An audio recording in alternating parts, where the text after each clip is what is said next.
Welcome to the Savvy Dentist podcast with Dr. Jesse Green, the show where great dentistry meets great business. Listen in each week as we bring you an inspiring person who will share their story, ideas and business techniques to help you create a practice and a life you love. And now introducing your host, Dr. Jesse Green. Hello everyone, it's Jesse Green here. Welcome back to SavvyDentist.com and to the Savvy Dentist podcast. It's absolutely terrific to have your company for another episode of the show. Now this episode is part of our summer series, and during the summer series what we're doing is we're taking snippets of different shows, different episodes, and stitching them together around a particular theme. And the theme for this episode is high performance teams. And it's really interesting, isn't it? Because we all understand the value of a team. We all understand that if we're going to grow and scale our practice, we need to learn to develop a high performance team. A lot of the frustrations and day-to-day headaches come from managing other people. So in this episode, we're going to unpack all of that and a whole lot more so that we can actually understand how to be the best managers, how to build and grow people, how to help them become the best version of themselves, how do we retain our best team members, how do we develop 2 ICs so we can delegate more effectively and hand off work so we can focus on the things that only we can do, and a whole lot more. And here's the thing that I would say to you is if you want to have a practice of any size, even if you don't want to scale up, learning to have a high performance team is what's going to allow your patients to have a wonderful patient experience every single time. It's going to allow you to not have to listen into that phone call while you're trying to see a patient and keeping one ear on the reception. It's going to allow you to know that when you step away for a holiday, the practice is going to be absolutely great when you get back. So building and leading a great team is absolutely core to building a great practice. No matter what size, no matter what your ambitions are, having a great team is a key asset for you. So in this episode, we're going to unpack a whole bunch of stuff, and I hope you find it really helpful. And as always, do have a pen and paper handy, because not only do I hope you take notes, I want you to implement what you hear from these guests on the podcast, because I know that if you do, your team's going to thrive, your practice is going to flourish, and your life is going to be a whole lot better for it. So without any further ado, here's the episode on how to build a high-performance team.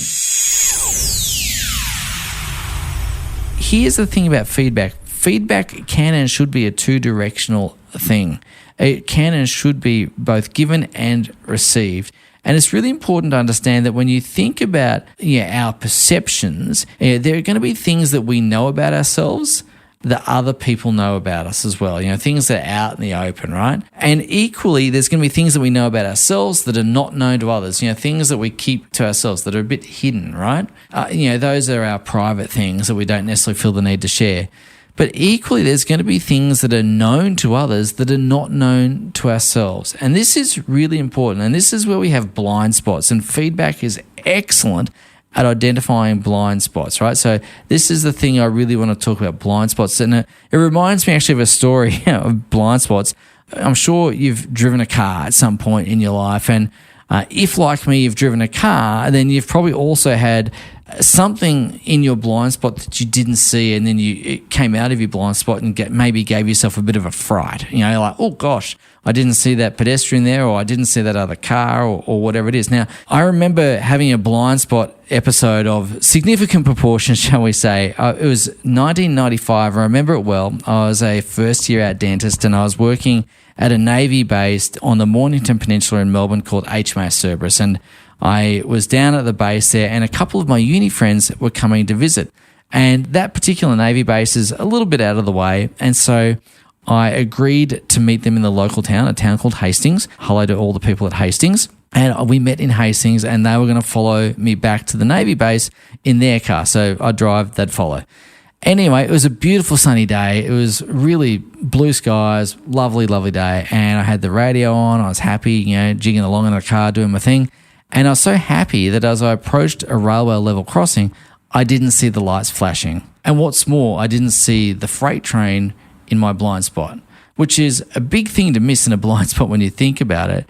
And as I was crossing the railway lines, totally ignorant of what was happening around me, I got the fright of my life because the train was bearing down and it honked its horn. And anyway, I got across the railway line safely, and I'd given myself quite the fright, as you can appreciate.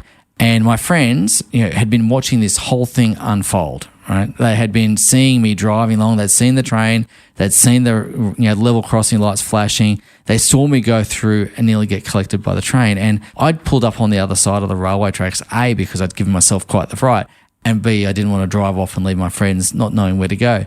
And when I got across and stopped, they pulled up behind me and they tore me a new one. They ripped into me. Are you an idiot? You trying to kill yourself? Don't make us watch that.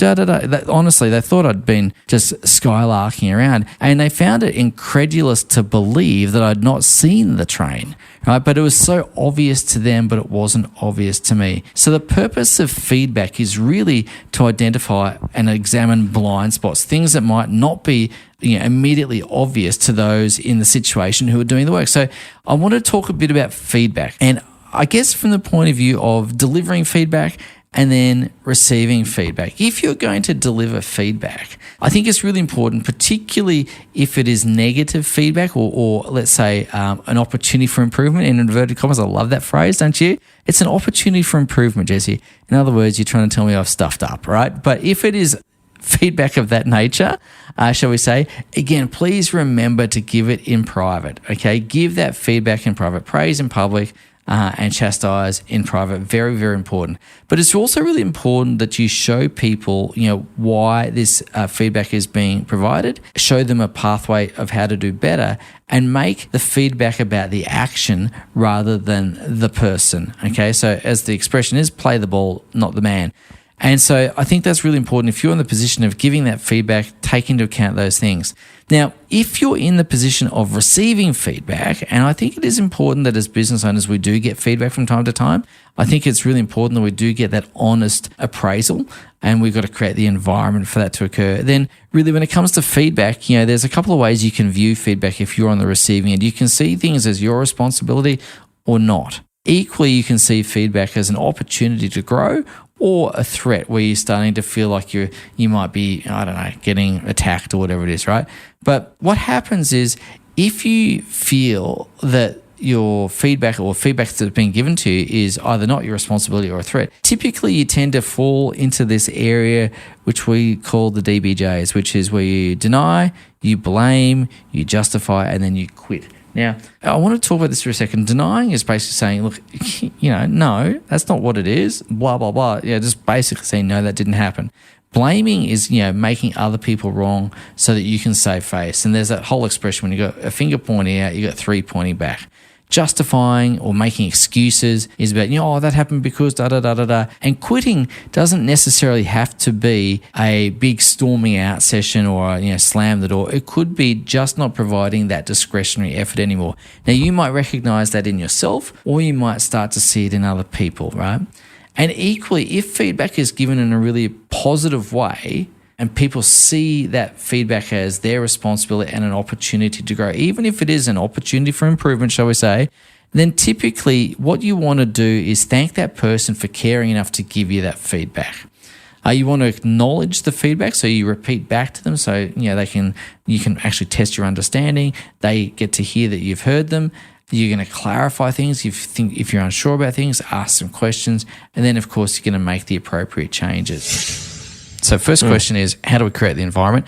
The second question is, if people don't share your values around high performance, how do you, it'll probably be fairly self-evident, it'll be probably pretty obvious, but then dealing with that. Yeah. Difficult for people to get on board if you haven't articulated what high performance is. And that might sound obvious, but what will happen is that in a person's mind, they know what high performance looks like, but maybe that hasn't been made clear. There are no clear measurables, not just in terms of output or clients or cash flow, but in terms of behavior, in terms of culture.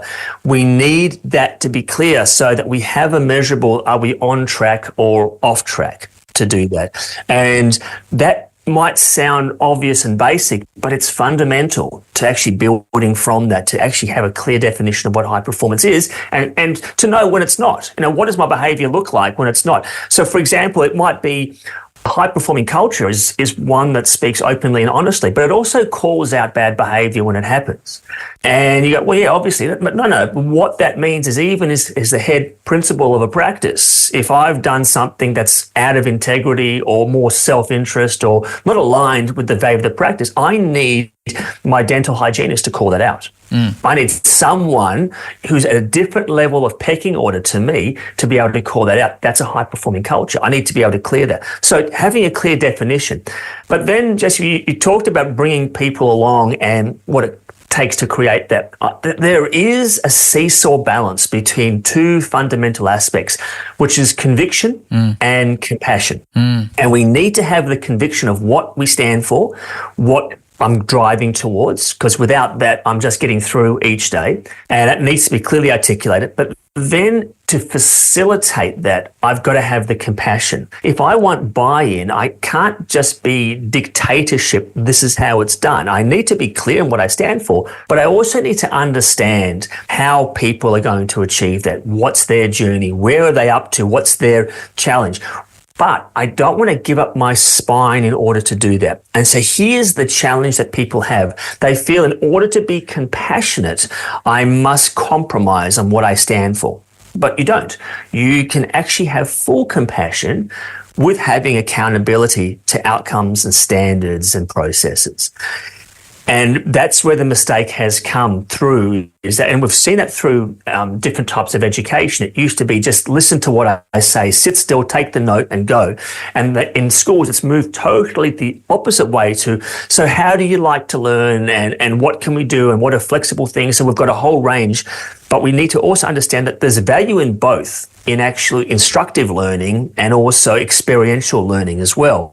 There's got to be a way of doing both. In the same way, have the conviction, not at the expense of the compassion. Have the compassion, not at the expense of the conviction. And that can be a difficult balance to tread, but one that a leader needs to be mindful of as they're having their conversations.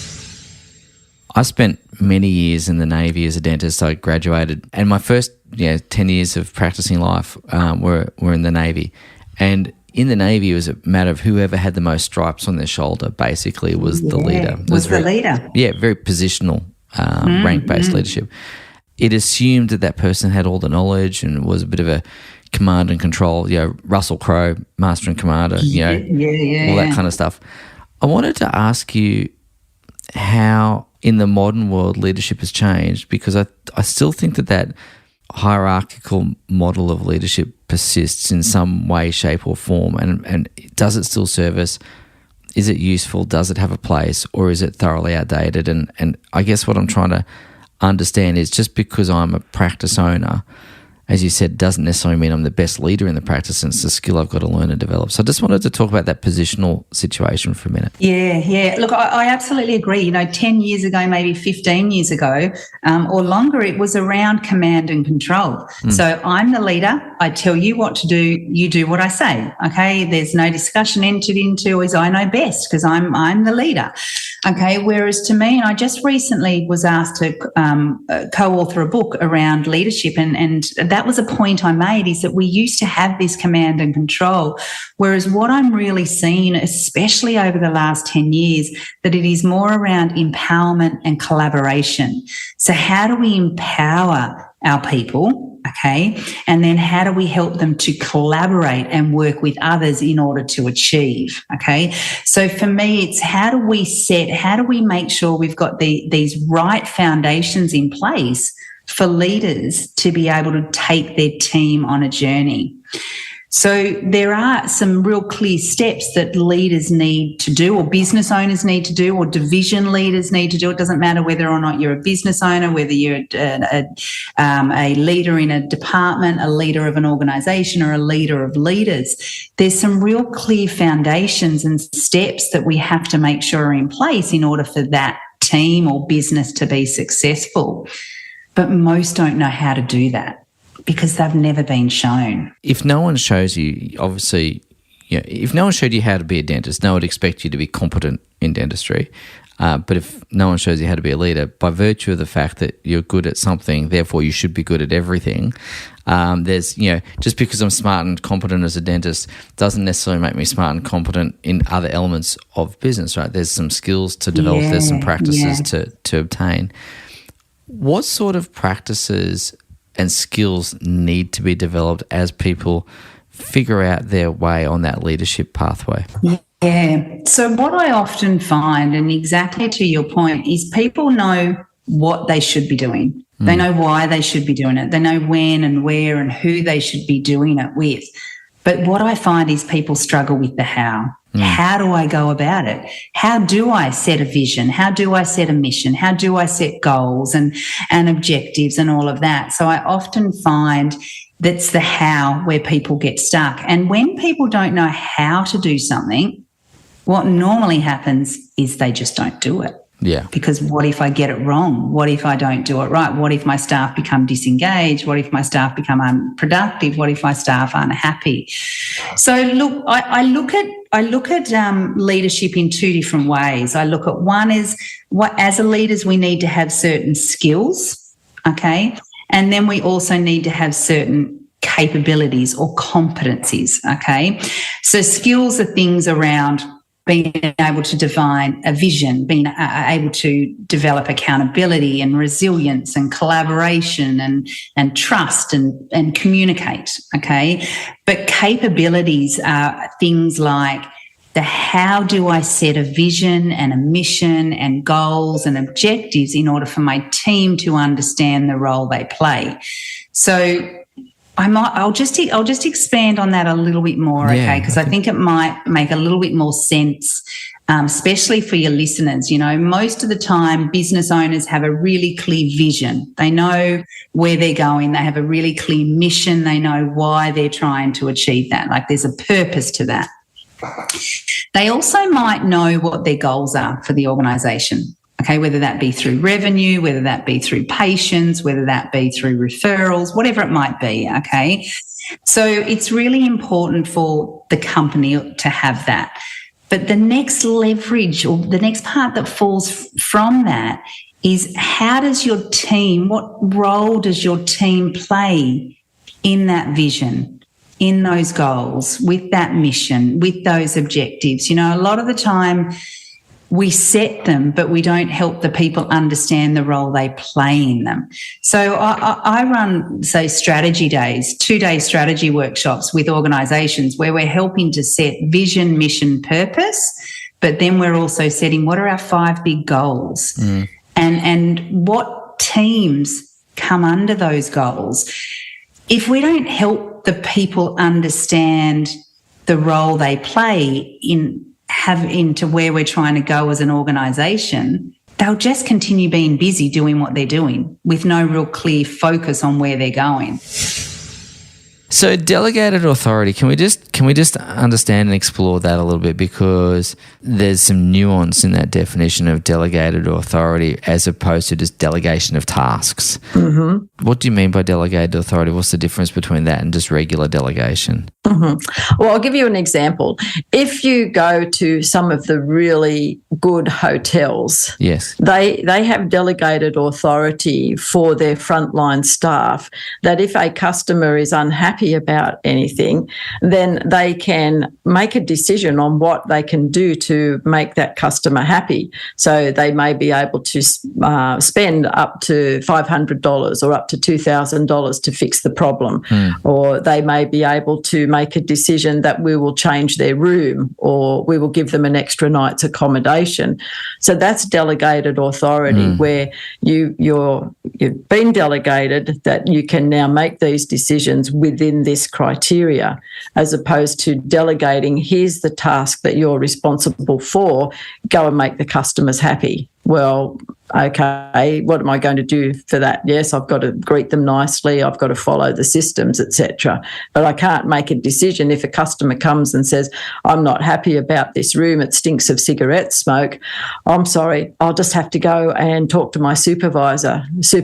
Oh, I'm sorry. I'll have to go and talk to the manager. I'm sorry. I'll have to go, which, Yeah, becomes unpleasant from the guest's point of view, and you feel like you're going around in circles.